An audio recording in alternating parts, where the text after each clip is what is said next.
మీ మోకాల నొప్పులకు ఎటువంటి సర్జరీ లేకుండా ఎపియాన్ పెయిన్ క్లినిక్ అందిస్తున్న అత్యాధునిక చికిత్స. రమగారు నమస్తే. నమస్తే జయ. రమగారు, మోకాళ్ళ నొప్పులండి వయసుతో సంబంధం ఉండట్లేదు, పెద్ద చిన్న తేడా లేదు. మెట్లు చూస్తే భయపడిపోయే రోజులు కూడా వచ్చేసాయండి. అవును. ఎక్కడన్నా లిఫ్ట్ ఉంటే బాగుండు అని, లేకపోతే కింద కూర్చొని లేవాలన్నా.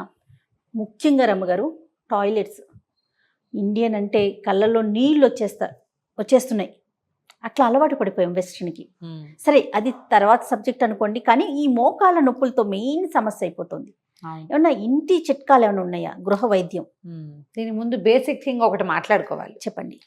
కాళ్ళ మీద కూర్చోవడం అలవాటు తప్పించేసాం మనం. 100% అండి కదా. అవును. చక్కగా ఇట్లా 2 మోకాళ్ళ మీద కూర్చొని చేసుకునేవాళ్ళు, పని చేసేవాళ్ళు. అట్లా గొంతు కూర్చుని బట్టలు ఉతికేవాళ్ళు. అవును. ఆ పనులు మానేసాం. అది మనం ఇండియన్ టాయిలెట్స్ సిస్టమ్ మానేసేసరికి అదొకటి పోయింది. అది అలవాటు చేసుకోవాలి జయ. ఇండియనా? ఖచ్చితంగా ఉండాలి.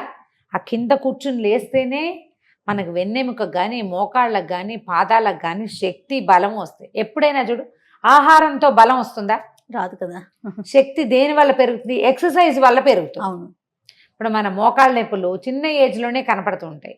అరిగిపోయినాయి అంటారు. ఈ అరిగిపోవటానికి బేసిక్ ఏంటంటే, ఈ తొడకండరం చుట్టూతా ఉన్న కండరాన్ని మనం వాడడం మానేయటం. అవునండి. మోకాళ్ళ నొప్పుల కారణం మొదట అరిగిపోవటమే కాదు, వాడకపోవడం, చుట్టూతా ఉన్న కండకి పని లేకపోవటం. ఆ కండగని కనుక మళ్ళీ పని చేయిస్తే కొన్ని ఎక్సర్సైజులతోటి మోకాలు ఆటోమేటిక్గా సర్దుకుంటుంది. చిన్న ఏజ్లో ఎవరికో అరిగిపోతాయి జయ, అందరికీ అరిగిపోతాయా? అదే కదా. పైగా మన లైఫ్ స్టైల్ ఏంటంటే, మనం ఈ కీళ్ళు అరిగిపోయే రకపు ఆహార పదార్థాలను పుష్కలంగా తీసుకుంటాం. అందులో కార్బనైజ్డ్ డ్రింక్స్ మెయిన్. మనం ఏ చిన్న పార్టీ ఎవరు నలుగురు కలిసినా ముందు కోకు తాగేసేయాలి. మన జీవితాల్లోకి థమ్సప్లు, కోకులు ప్రవేశించాకే మోకాళ్ళు అరిగిపోవడం ఎక్కువైపోయింది. అన్నిటికంటే ఎక్కువ వాడబడే కీళ్ళు కాళ్ళ కీళ్లే కదా. అవును.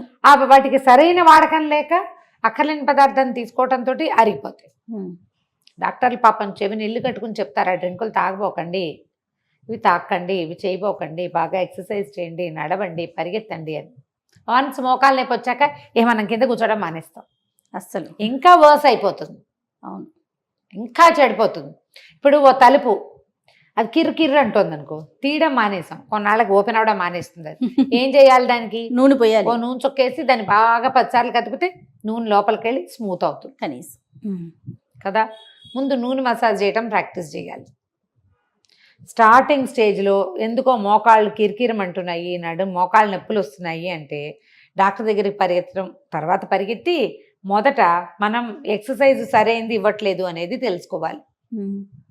మొట్టమొదట మోకాళ్ళు స్టార్టింగ్ పెయిన్స్ అప్పుడు ఏం ఎక్సర్సైజ్ చేయాలో నేర్చుకోండి. 3-4 రకాలు ఉన్నాయి, చిన్న చిన్నవి. మనం ఈ తొడ చుట్టుతా ఉన్నటువంటి, మోకాలు చుట్టుతా ఉన్న తొడ కండరము, పిక్క కండరము 2 జాయింట్లో కదా మోకాలు ఉండేది కదా. ఆ 2 కండలకి పని చెప్పటం, దానివల్ల మోకాలికి బలం వస్తుంది. రెగ్యులర్గా ఆయిల్ మసాజ్ చేయటం. తీవ్రమైన నొప్పి ఉంటే డాక్టర్ తప్పడు. స్టార్టింగ్లో ఎర్లీ 30sలోనే మనకి మోకాళ్ళ నొప్పులు వస్తుంది. నా మోకాళ్ళ నొప్పులు వచ్చేసినా నాకు కీళ్ళు అరిపోయి నేను చెప్పుకోవడం ఫ్యాన్సీయా? మనం ఎందుకు పనికిరాము అని చెప్పుకోగలమా ఈ సెంటెన్స్? అది బాధ కదా. నేను గుడ్ ఫర్ నథింగ్ అని మనమే చెప్పుకోవాలంటే ఎన్నిసార్లు చెప్పుకున్నాం సిగ్గు లేకుండా? అదే కదా. సిగ్గుపడకుండా ఎన్ని మాటలు చెప్పుకోగలుగుతాం? నాకు మోకాళ్ళ నొప్పులని చెప్పద్దు, దాన్ని పోగొట్టుకునే ప్రయత్నం చేయండి. ఏం చెయ్యకపోవటం వల్ల మనకి ఇది వచ్చిందో అది చెయ్యాలి. మాత్రలు మింగేసి నొప్పులు పోగొట్టుకుందాం అనుకోవద్దు. మీరు టాబ్లెట్లు వేసుకున్న కొందికి, పెయిన్ కిల్లర్స్ వేసుకున్న కొందికి కిడ్నీస్కి బరువు అయిపోతుంది. అది జనరల్ హెల్త్ పాడైపోతుంది. కిడ్నీ ఫిల్టర్ చేయడం మానేస్తుంది, అకాల వృద్ధాప్యం వచ్చేస్తుంది. నొప్పులు రావడం అంటేనే వృద్ధాప్యం రావటం. బాగా 70-80 వేలు పనిచేస్తే కీళ్ళు పనిచేయవు, అరిగిపోతాయి. శక్తికి మించి ఖర్చు పెట్టాం కాబట్టి, వాడాం కాబట్టి. ఇప్పుడు అసలు నీకు 30కే వస్తున్నాయంటే ఏంటి అర్థం? నువ్వు వాడకపోవడం వల్ల వచ్చిందని కదా. అవును. వాటిని వాడడం ఎట్లా?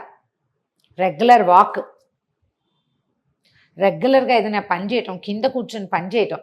అసలు భోజనాలు కింద మానేసాం, కింద పడుకోవటం మానేసాం, కింద కూర్చోవటం మానేసాం. ఎక్కడ నడవం, మనం మెట్లెక్కం. ఇంకెందుకు పని చేస్తుంది? వీడికి నా వల్ల ఉపయోగం లేదని అది మానేస్తానంటోంది. అంతే కదా. అవును. ఆ ఉపయోగం ఉంది, నువ్వు నాకు కావాలని చెప్పండి మీ మోకాళ్ళకి. పని చెప్పండి, చక్కగా పనిచేస్తుంది. రెగ్యులర్గా మసాజ్ ప్రాక్టీస్ చేయండి. ఎలా రమ్మగారు? రోజు వారడి పడుకునేటప్పుడు ఖచ్చితంగా ఓ కొబ్బరి నూనె, ఓ నువ్వుల నూనె, ఓ ఆముదమో, ఓ పెయిన్ కిల్లర్, పంచతైలం ఒకటి చెప్పాం. 100 మంది పంచతైలం చెప్పండి అని మళ్ళీ మెసేజ్ పెడతారు. 5 రకాల నూనెలు కలిపి పెట్టుకోవటం. ఆవ నూనె, నువ్వుల నూనె, ఆముదము, వేప నూనె, కానుగ నూనె. గానుగా కాదు, కానుగా అనే నూనె దొరుకుతుంది. ఆయుర్వేదిక్ షాపుల్లో దొరికేస్తాయి ఇవన్నీ కూడా. మీకు తలా ఒక 50 గ్రామ్సే తెచ్చుకోండి, కలిపేసి పెట్టుకోండి. సో బాగా చిలికేసేయండి దాన్ని. 250 గ్రామ్స్ అవుతుంది. కావాలంటే 2-3 పంచుకోండి, కొంచెం నూనె ఎర్రగా వస్తుంది. ఓ డబ్బాలో పోసి పెట్టుకోండి. నొప్పులు వచ్చాక కూడా రాసుకోవచ్చు దాన్ని. మనకి నొప్పి వచ్చాక రాసుకోవచ్చు. రెగ్యులర్గా కొంచెం నూనె మర్దన చేసుకోవటం. రాత్రిపూట పడుకునేటప్పుడు అరికాళ్ళకి నూనె రాసుకోండి అని చెప్తున్నాను కదా. స్టార్టింగ్ ఇప్పుడే నాకు కొంచెం మోకాళ్ళు నొప్పులుగా ఉన్నాయి, కీళ్ళలో నొప్పులు అంటే డాక్టర్ని తప్పకుండా చూడండి. డాక్టర్కి ప్రత్యామ్నాయం కాదు సుమా ఇది. మనం ఇంట్లో చేసుకునే చిట్కా అంతే. మర్దన చేయండి. తర్వాత ఎప్పుడు కాళ్ళు చాపుకొని కూర్చోవాలి. ఎక్కడైనా కూర్చుని పాదాలను ఇట్లా వెనక్కి ముందుకి చేయాలి. దానివల్ల చాలా తేడా వస్తుంది దాంతో కూడా. తర్వాత మోకాలు కండరాన్ని ఇట్లా బిగించినట్టు చేయటం వదిలిపెట్టడం. మోకాలని ఇట్లా టైట్ చేయటం వదలాలి, టైట్ చేసి వదిలిపెట్టాలి. చుట్టూతా ఉన్న కండరం బలపడుతుంది. ఇలాంటి ఎక్సర్సైజుల కోసం బ్రౌజ్ చేయండి. ఎన్ని చుట్టాలా మనం?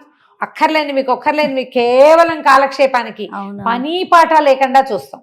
ఇవి అవసరం కదా, డెఫినెట్గా ఫాలో అవ్వాలి. మన ఇంట్లో మా అక్కయ్యకో అన్నయ్యకో ఎవరికో ఒకళ్ళు బ్రౌజ్ చేసి రెండో వాళ్ళకి చెప్పండి. మందుల కోసం బ్రౌజ్ చేయొద్దు, చిన్న చిన్న ఎక్సర్సైజుల కోసం ట్రై చేయండి. చాలా ఉపయోగపడతాయి.